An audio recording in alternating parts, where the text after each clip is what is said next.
আমরা বলতে চাই, আমরা ছাত্র দলের কেন্দ্রীয় সংসদ থেকে আমরা কোনো ইউনিটকে কোনো বাস দেইনি, কোনো হায়েস ভাড়া করে দেইনি, আর্থিক সহযোগিতা দেইনি।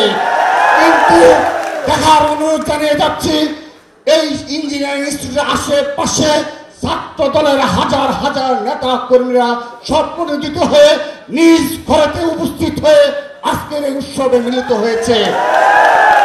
সংগ্রামী উপস্থিতি,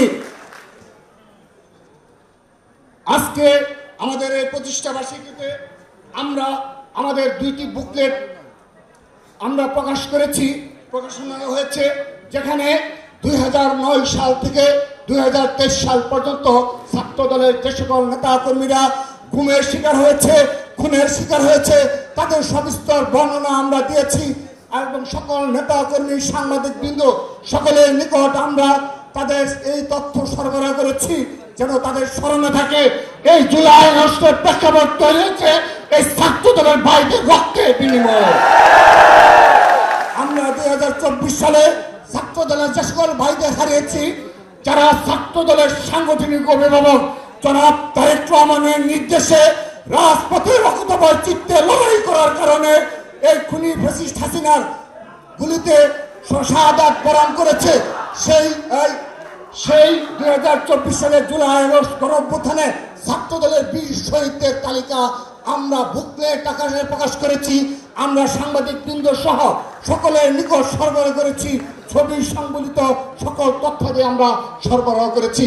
আজকের এই অনুষ্ঠান থেকে আবারও আমাদের এই বীর শহীদদের যাদের রক্তের বিনিময়ে জুলাই আগস্টের প্রেক্ষাপট তৈরি হয়েছে এবং আমরা সেই খুনি হাসিনাকে পালিয়ে যেতে বাধ্য করতে পেরেছি, তাদেরকে আবারও শ্রদ্ধা ভরে স্মরণ করছি, তাদের আত্মার মাগফিরাত কামনা করছি। আমি আর বক্তব্য দীর্ঘ করব না, আমি শুধুমাত্র একটি কথা বলতে চাই, আমাদের এই প্রতিষ্ঠা বার্ষিকীর কিছু অঙ্গীকার রয়েছে।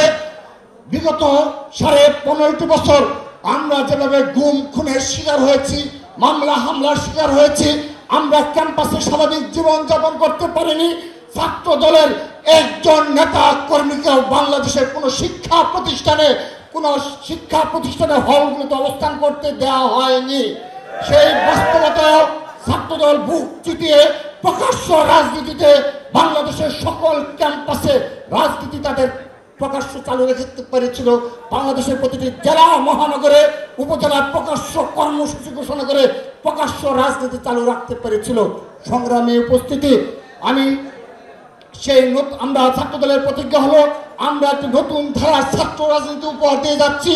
আমরা এই আজকের এই 1 জানুয়ারিতে প্রতিজ্ঞা নিচ্ছি, ছাত্র দল একটি নতুন ধারা ছাত্র রাজনীতি উপহার দিবে, যেখানে কোনো ব্যক্তিগত শোডাউন থাকবে না, মোটরসাইকেল শোডাউন পুরোপুরি নিষিদ্ধ ঘোষণা করা হয়েছে, কোনো চাঁদাবাজি থাকবে না, কোনো সন্ত্রাস থাকবে না।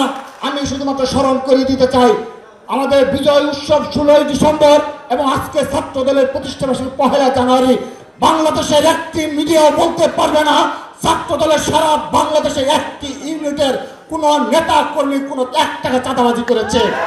এটি নতুন ধারা রাজনীতি।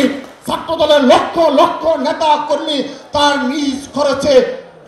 নিজ খরচে জীবন যাপন করে এবং সংগঠনের প্রতি শতভাগ কমিটমেন্ট নিয়ে তারা ছাত্র রাজনীতিতে রয়েছে। আমি শুধুমাত্র একটি কথা বলে যেতে চাই, আমাদের কোনো অনুদানের কোনো প্রয়োজন নেই, আমাদের কোনো অর্থের কোনো প্রয়োজন নেই, চাঁদাবাজির কোনো প্রয়োজন নেই, কিন্তু এই রাষ্ট্রের স্বার্থে ছাত্র দলকে যখন স্মরণ করবে, ছাত্র দলের যখন প্রয়োজন হবে, ছাত্র দলের লক্ষ লক্ষ নেতা কর্মীরা অকুতময় চিত্তে ইনশাআল্লাহ সেই প্রতিজ্ঞা ব্যক্ত করছি।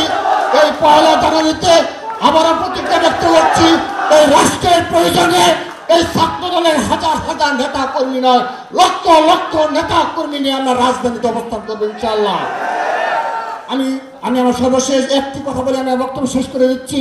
আমি শুধুমাত্র সাধারণ শিক্ষার্থীদের উদ্দেশ্যে একটি প্রশ্ন রেখে দিতে চাই, যদি আবু সাঈদ এবং আমাদের শহীদ ওয়াসিম হত্যার আগের দিনে যদি এই খুনি হাসিনা যদি আজকের এই কোটা সংস্কার আন্দোলন তিনি মেনে নিতেন, তাহলে আজকে আমাদের এই ছাত্র দলের লক্ষ লক্ষ নেতা কর্মীদের জীবনের কি ধরনের দুর্বিষহ জীবন অপেক্ষা করছিল সেগুলো আপনারা বিবেচনা করবেন। অপর পক্ষে যদি কোটা সংস্কার আন্দোলনে খুনি হাসিনা মেনে নিত, অনেক শিক্ষার্থী রয়েছে, অনেক আজকে বৈষম্য বিরোধী ছাত্র আন্দোলনের অনেক নেতৃত্ব রয়েছে, যারা থ্যাংক ইউ পিএম বলে এই ঢাকা বিশ্ববিদ্যালয়ের ক্যাম্পাসে তারা মিছিল করত। আমরা ছাত্র দলের সেই দিনগুলোর কথা স্মরণে রেখে আগামী বাংলাদেশ বিনির্মাণে এবং বক্তব্যে আপনারা সতর্ক হবেন সেই প্রত্যাশা রেখে এবং নতুন ধারার ছাত্র রাজনীতি উপহার দেওয়ার কল্পে ছাত্রদল সর্বোচ্চ ভূমিকা পালন করবে ক্যাম্পাসগুলোতে, সেই আশাবাদ ব্যক্ত করে